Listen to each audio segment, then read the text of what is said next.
გამარჯობათ, დღეს გესაუბრებით მეექვსე ჩაკრაზე, აჯნაზე, მას შეესაბამება ფერებში იისფერი, ხომ სანსკრიტზე ითარგმნება ის როგორც ბრძანება, სიბრძნე, ცოდნა, ხომ?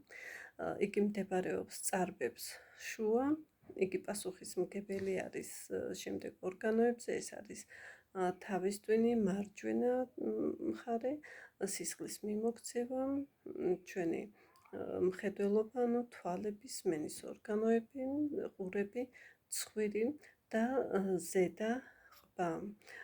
როდესაც დაბალანსებული არის მეექვსე ჩაკრა, აჯნა, ადამიანი არის უფრო ლოგიკურად მოასროვნე, ანალიტიკური აზროვნება აქვს, სწორი ხედვა აქვს, ხომ?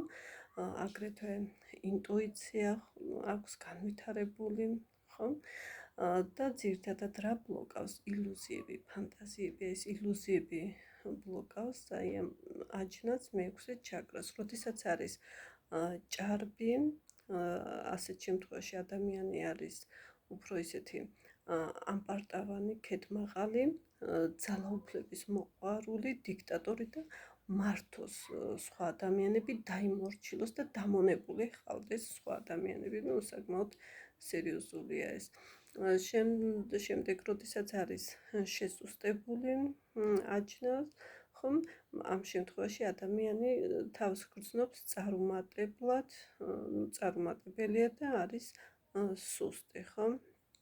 ასე რომ საკმაოდ მნიშვნელოვანია მეექვსე ჩაკრა აჯნა, რომ იყოს დაბალანსებული და როდესაც არის დაბალანსებული, ადამიანი უფრო არის ისეთი თავდაჯერებული და ჯანსაღი ფსიქიკის, ანუ კეთილგონიერი, ხომ? ასე ვამბობთ ხოლმე.